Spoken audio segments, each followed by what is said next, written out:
Hello दोस्तों, स्वागत है आपका हमारे इस चैनल स्टडी विद मी में। आज हम बात करने वाले हैं अपने वीकली करंट अफेयर्स के बारे में, जो होंगे 21 से लेकर 27 मार्च के बारे में। आज इनके बारे में हम डिटेल में चर्चा करेंगे। और अगर आप हमारे चैनल पर नए हैं तो हमारे चैनल को जरूर सब्सक्राइब करिएगा, ताकि ऐसी वीडियोस आपको रोज़ आसानी से मिलती रहें। तो चलिए शुरू करते हैं। आज का जो हमारा पहला क्वेश्चन है दोस्तों, वो है हाल ही में किसे फाइनेंशियल एक्शन टास्क फोर्स के अध्यक्ष नियुक्त किया गया है। Who has been appointed as a chairman of the financial action task force recently. तो आपका जो राइट आंसर है दोस्तों, वो है option C, T Raja Kumar. फिर सेकंड क्वेश्चन आता है कि which country has recently successfully test fired the second military satellite Noor 2।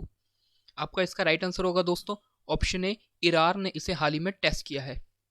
फिर तीसरा क्वेश्चन आता है which state government has recently announce the मातृशक्ति उद्यमिता योजना।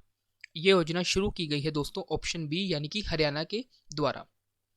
तीसरा क्वेश्चन आता है the largest sleeping posture statue of lord Buddha to be unveiled in February 2023 where is it being made. फरवरी 2023 में भगवान बुद्ध की सबसे बड़ी शाइन मुद्रा की मूर्ति का अनावरण किया जाएगा। ये कहाँ किया जाएगा दोस्तों? इसका राइट आंसर होगा ऑप्शन सी, बोध गया में। फिर हमारा पांचवा क्वेश्चन आता है कि which bank has recently launch house work is work initiative. हाल ही में किस बैंक ने हाउस वर्क इज वर्क पहल की शुरुआत की है? तो इसका जो राइट आंसर होगा वो होगा ऑप्शन ए, एक्सिस बैंक ने इसे हाल ही में शुरू किया है। फिर छठी क्वेश्चन आता है दोस्तों कि which Indian has recently won the Grandi सची Cattolica international open chess tournament. हाल ही में किस भारतीय ने Grandi Scacchi Cattolica international open शतरंज टूर्नामेंट जीता है? तो इसका जो राइट आंसर है वो है ऑप्शन बी, एस.एल. नारायणा। फिर अगला क्वेश्चन आता है कि who has been appointed as a chairman of national financial reporting authority recently. हाल ही में राष्ट्रीय वित्तीय रिपोर्टिंग प्राधिकरण का अध्यक्ष किसे नियुक्त किया गया है? तो आपका राइट आंसर है दोस्तों ऑप्शन ए, अजय भूषण पांडे को हाल ही में नियुक्त किया गया है। फिर आगे आता है recently union home minister Amit Shah has announce to give reservation to women in 33% government jobs in which state. हाल ही में केंद्रीय गृह मंत्री अमित शाह ने किस राज्य में 33% सरकारी नौकरियों में महिलाओं को आरक्षण देने की घोषणा की है? तो आपका जो राइट आंसर है वो है ऑप्शन सी, त्रिपुरा। फिर अगला क्वेश्चन आता है दोस्तों कि किसे US international women of coverage award 2022 दिया जाएगा। Who will be given the US international women of coverage award courage award 2022। तो इसका जो राइट आंसर है वो है ऑप्शन ए, रिजवाना हसन को यह अवार्ड दिया जाएगा। फिर 10वां क्वेश्चन आता है कि हाल ही में किसके द्वारा इंटरनेशनल इलेक्शन विजिटर्स प्रोग्राम 2022 का आयोजन किया गया है? Recently the international election visitor programme 2022 has been organised by option A, election commission. फिर अगला क्वेश्चन आता है कि who has been appointed as a new commandant of Indian air force academy recently. हाल ही में किसे भारतीय वायुसेना अकादमी के नए कमांडेंट के रूप में चुना गया है? तो आपका जो राइट आंसर है वो है ऑप्शन बी, बीसी शेखर को हाल ही में चुना गया है। फिर अगला क्वेश्चन आता है कि हाल ही में किस राज्य सरकार ने भारत की सबसे बड़ी तैरती सौर ऊर्जा परियोजना का उद्घाटन किया है? Which state government has recently inaugurated India's largest floating solar power project. तो इसका जो राइट आंसर होगा तमिलनाडु ने इसका उद्घाटन किया है। फिर अगला क्वेश्चन आता है कि हाल ही में भारत सरकार ने किस राज्य में विश्व स्वास्थ्य संगठन global centre for traditional medicine की स्थापना के लिए मंजूरी दी है? Recently the government of India has approved the establishment of World Health Organization global centre of traditional medicine in which state. तो आपका जो राइट आंसर होगा वो होगा ऑप्शन डी, जामनगर यानी कि गुजरात में। फिर अगला क्वेश्चन आता है कि हाल ही में जारी Skoch state of governance ranking 2021 में किस राज्य ने प्रथम स्थान प्राप्त किया है? Which state has topped in recently release Skoch state of governance ranking 2021। तो आपका जो राइट आंसर है वो है ऑप्शन ए, आंध्र प्रदेश। फिर अगला क्वेश्चन आता है कि 10 और 11 मार्च 2022 तीसरा राष्ट्रीय युवा संसद महोत्सव कहाँ आयोजित किया गया है? Where is the third national youth parliament festival held on 10th and 11th March 2022। तो इसका जो राइट आंसर है ये हाल ही में दिल्ली में आयोजन किया गया है। फिर अगला आता है कि हाल ही में कहाँ पर भारत का पहला 100% महिला स्वामित्व वाला औद्योगिक पार्क खोला गया है? Where has India's first 100% female on industrial park open recently. तो आपका जो राइट आंसर होगा दोस्तों वो है ऑप्शन ए, हैदराबाद में। फिर अगला क्वेश्चन आता है कि हाल ही में मिशन इंद्रधनुष के तहत 90.5% पूर्ण टीकाकरण के साथ किस राज्य ने प्रथम स्थान प्राप्त किया है? Recently which state has topped with the 90.5% complete vaccination under mission of Indradhanush. तो आपका जो राइट आंसर है वो है ऑप्शन सी, ओडिशा ने इसे हाल ही में प्राप्त किया है। हाल ही में अंतर्राष्ट्रीय निशानेबाजी खेल महासंघ द्वारा आयोजित ISSF विश्व कप में कौन सा देश पदक तालिका में शीर्ष पर रहा है? Which country topped the medal tally in the ISF world cup organised by the international shooting sport federation recently? तो इसका जो राइट आंसर होगा वो है इंडिया ने भी जीता है। फिर आता है हाल ही में किसे भारतीय प्रतिभूति और विनिमय बोर्ड सदस्य के रूप में नियुक्त किया गया है? Who has been appointed as a member of security and exchange board of India recently? तो इसका जो राइट आंसर है अश्विनी भाटिया को हाल ही में अपॉइंट किया गया है। फिर आगे आता है which state government has recently launch women at work programme? महिला एट कार्य कार्यक्रम किसके द्वारा शुरू किया गया है? तो ये शुरू किया गया है कर्नाटक द्वारा। फिर अगला क्वेश्चन आता है कि हाल ही में किस राज्य ने महिलाओं के लिए सुषमा स्वराज पुरस्कार की घोषणा की है? Which state has recently announce Sushma Swaraj पुरस्कार फॉर वुमेन? तो इसका जो राइट आंसर है दोस्तों वो है ऑप्शन सी, यानी कि हरियाणा ने इसे हाल ही में शुरू किया है। फिर अगला क्वेश्चन आता है कि हाल ही में कैटलिन नोवाक किस देश की पहली महिला राष्ट्रपति बनी है? Katalin Novak has recently become the first female president of which country? तो आपका आंसर होगा ऑप्शन डी, हंगरी की हाल ही में फर्स्ट फीमेल प्रेसिडेंट बनी है। फिर आगे आता है who has been appointed as the new chairman of Chardham project committee recently? हाल ही में किसे चारधाम परियोजना समिति के नए अध्यक्ष के रूप में नियुक्त किया गया है? तो इसका जो राइट आंसर होगा वो है option B, justice A K. Sikri को। फिर अगला 24वां क्वेश्चन आता है दोस्तों, केंद्रीय मंत्री ज्योतिरादित्य सिंधिया ने किस शहर में पहले ड्रोन स्कूल का उद्घाटन किया है? Union minister Jyotiraditya science India has inaugurated the first drone school in which city? आपका जो राइट आंसर है दोस्तों वो है ऑप्शन सी, यानी कि Gwalior.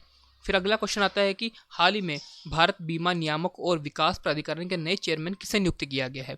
Who has been appointed as the new chairman of insurance regulatory and development authority of India recently? तो इसका जो राइट आंसर है वो है ऑप्शन ए, देबाशीष पांडे। फिर अगला क्वेश्चन आता है कि हाल ही में वी डैम संस्थान द्वारा जारी डेमोक्रेसी रिपोर्ट 2022 में भारत का कौन सा स्थान रहा है?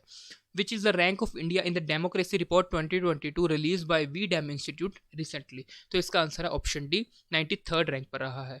फिर आता है कि हाल ही में किस राज्य सरकार ने मुख्यमंत्री चाश्रमी कल्याण प्रकल्प योजना शुरू की है? Which state government has recently launched the मुख्यमंत्री चाश्रमी कल्याण प्रकल्प स्कीम फेडरेशन रिसेंटली? तो इसका जो राइट आंसर है वो है ऑप्शन ए, त्रिपुरा ने इसे हाल ही में लॉन्च किया है। फिर आगे आता है हाल ही में राष्ट्रीय वित्तीय रिपोर्टिंग प्राधिकरण का अध्यक्ष नियुक्त किसे किया गया है? Who has been appointed as the chairman of national financial reporting authority recently?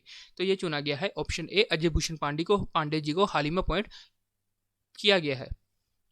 फिर आगे आता है हाल ही में 10 मार्च से 15 मार्च तक कहाँ पर साहित्योत्सव 2022 का आयोजन किया जाएगा? Where is the Sahityotsav 2022 has been organised recently from March 10 to March 15? तो इसका जो राइट आंसर है ये हाल ही में अरेंज किया गया है दिल्ली में। फिर आगे आता है हाल ही में किस राज्य सरकार ने भारत का पहला मेडिकल टेस्ट इंद्रायणी मेडिसिटी स्थापित करने की घोषणा की है? Which state government has recently announce to set up India's first medical city Indrayani medicity? तो ये आंसर है ऑप्शन ए, महाराष्ट्र में। फिर आगे आता है recently India's first GI tag Kashmir carpet has been flagged off for which country? हाल ही में भारत के पहले जीआई टैग वाले कश्मीर कालीन को हरी झंडी दिखाकर किस देश के लिए रवाना किया गया है? तो आपका आंसर होगा जर्मनी के लिए। फिर आगे आता है हाल ही में किस राज्य ने प्रधानमंत्री नरेंद्र मोदी ने राष्ट्रीय रक्षा विश्वविद्यालय का उद्घाटन कर राष्ट्र को समर्पित किया है? Recently in which state prime minister Narendra Modi inaugurated the national defence university and dedicated it to the nation? तो आपका आंसर होगा दोस्तों सी, गुजरात। फिर आगे आता है हाल ही में रेलवे ने किस मंडल में भारतीय रेलवे के पहले गति शक्ति कार्गो टर्मिनल का उद्घाटन किया है? Recently in which division the railway has inaugurated the first गति शक्ति cargo terminal of Indian railway? तो इसका आपका आंसर होगा ऑप्शन सी, असनसोल डिवीजन। फिर आगे आता है हाल ही में गैब्रियल बोरिक फॉन्ट किस देश के सबसे युवा राष्ट्रपति बने हैं? Gabriel boric font has become the youngest president of which country? तो आपका राइट आंसर होगा ऑप्शन ए, चिली के। फिर आगे आता है विश्व उपभोक्ता अधिकार दिवस कब मनाया जाता है? World consumer right day is celebrated on? तो आपका आंसर होगा दोस्तों ऑप्शन सी, 15 मार्च को। फिर आगे आता है हाल ही में किसके अनुवाद टॉम ऑफ सैंड अंतर्राष्ट्रीय बुकर प्राइज पुरस्कार के नामांकित किया गया है? Recently whose translation tomb of sand has been nominated for the international Booker prize? तो आपका आंसर होगा दोस्तों डी, गीतांजलि श्री। फिर अगला क्वेश्चन आता है कि हाल ही में किसे एयर इंडिया के नए अध्यक्ष नियुक्त किया गया है? Who has been appointed as the new chairman of Air India recently? तो नए चेयरमैन बने हैं एन चंद्रशेखरन। फिर आगे आता है हाल ही में किसे ऑयल इंडिया लिमिटेड के अगले अध्यक्ष और एमडी नियुक्त किया गया है? Who has been appointed as the next chairman and MD of Oil India Limited recently? तो आपका आंसर होगा ऑप्शन बी, रंजीत रात को। सो अगला क्वेश्चन दोस्तों, आईसीसी ने किसे फरवरी 2022 के लिए ICC player of the month चुना है? Who has been named the ICC player of the month for February 2022 by the ICC? तो इसका राइट आंसर होगा श्रेयस अय्यर को। फिर आगे क्वेश्चन आता है कि हाल ही में किस राज्य में भारत के पहले virtual smart grid knowledge centre का उद्घाटन किया गया है? In which state India's first virtual smart grid knowledge centre has been inaugurated recently? तो आपका आंसर होगा ऑप्शन बी सी, मानेसर यानी कि हरियाणा में। फिर आगे 42वां क्वेश्चन आता है कि हाल ही में प्रधानमंत्री नरेंद्र मोदी ने कहां पर 11वें खेल महाकुंभ का उद्घाटन किया है? Where has the 11th Khel Mahakumbh been inaugurated by prime minister Narendra Modi recently? तो इसका आंसर होगा ए, अहमदाबाद में। फिर आगे क्वेश्चन आता है कि हाल ही में किसके द्वारा छात्रों के लिए युवा वैज्ञानिक कार्यक्रम युविका आयोजित किया गया है? Young scientist programme Yuvika has been organised for student by which of the following? तो आपका आंसर होगा बी, इसरो। फिर आ जाता है राष्ट्रीय टीकाकरण दिवस कब मनाया जाता है? National immunisation day is celebrated on option D 16 March. फिर आगे क्वेश्चन आएगा कि हाल ही में किसे चारधाम परियोजना समिति के नए अध्यक्ष चुना गया है? Who has been appointed as the chairman of Chardham project committee recently? तो आपका आंसर होगा option B, justice AK Sikri.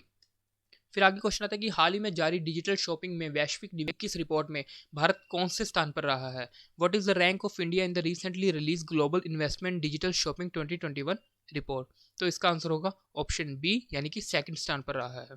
फिर आता है हाल ही में किस राज्य या केंद्र शासित प्रदेश में अनोखे तरह का digital school health platform launch किया गया है? Which state and UT has recently launch a unique digital school health platform?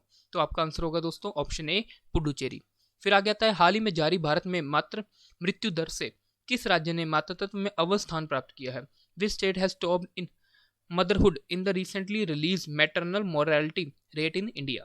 तो आपका आंसर होगा दोस्तों ऑप्शन बी, यानी कि केरला ने। फिर आ गया है किस भारतीय शहर में देश का पहला AI और रोबोटिक्स टेक्नोलॉजी पार्क लॉन्च किया गया है? The countries first AI and robotic technology park has been launch in which city? तो आपका आंसर होगा ऑप्शन सी, बेंगलोर में। फिर हमारा 50वां क्वेश्चन आता है दोस्तों कि कहां पर भारत का पहला वर्ल्ड पीस सेंटर स्थापित किया गया है? Where will India first world peace centre be establish? तो आपका जो राइट आंसर है दोस्तों वो है ऑप्शन बी, यानी कि गुरुग्राम में। फिर आगे आता है recently gender dialogue has been organised by ministry of rural development. हाल ही में ग्रामीण विकास मंत्रालय द्वारा जेंडर संवाद का आयोजन किया गया है। तो आपका जो आंसर है दोस्तों वो है ऑप्शन ए, यानी कि मिनिस्ट्री ऑफ रूरल डेवलपमेंट द्वारा। फिर आगे क्वेश्चन आता है कि हाल ही में किस राज्य या केंद्र शासित प्रदेश ने ऑटो के पंजीकरण और खरीद के लिए माई ईवी पोर्टल लॉन्च किया है? Which state and UT has recently launch my EV portal for registration of and purchase of autos? तो इसका जो राइट आंसर है वो है ऑप्शन सी, यानी कि दिल्ली में। फिर आगे क्वेश्चन आता है कि किस भारतीय वृत्त चित्र को ऑस्कर 2022 में सर्वश्रेष्ठ वृत्त चित्र फीचर श्रेणी में नामांकित किया गया है? Which Indian documentary has been nominated in the Best Documentary Feature category at the Oscar 2022? तो आपका जो राइट आंसर है वो है option A, writing with fire. फिर अगला क्वेश्चन आता है दोस्तों, भारतीय जनता पार्टी द्वारा कब प्रधानमंत्री नरेंद्र मोदी के जीवन पर एक किताब Modi at 20 dreams meet delivery का विमोचन करने की घोषणा की है? When the Bharatiya Janata Party has announced to release a book on the life of Prime Minister Narendra Modi, Modi at 20 Dreams Meet Delivery? तो इसका जो राइट आंसर है दोस्तों वह ऑप्शन ए, यानी कि अप्रैल 2022 में। फिर आगे हमारा क्वेश्चन आता है 16 मार्च 2022 को किसने पंजाब के 18वें मुख्यमंत्री के रूप में शपथ ग्रहण की है? Who has sworn as the 18th chief minister of Punjab on 16 March 2022? तो आपका जो राइट आंसर है दोस्तों वो है ऑप्शन ए, यानी कि भगवंत मान सिंह। सो थैंक यू दोस्तों, ये थे हमारे पूरे हफ्ते के 55 इंपॉर्टेंट करंट अफेयर्स। सो अभी तक अगर आपने हमारे चैनल को सब्सक्राइब नहीं किया है तो जल्दी से सब्सक्राइब करिए ताकि ऐसी वीडियो आपको मिलती रहे। और अगर आपको कोई भी डाउट आता है तो नीचे कमेंट में ज़रूर बताएं, ठीक है दोस्तों, और ज़्यादा से ज़्यादा शेयर करें। Thank you.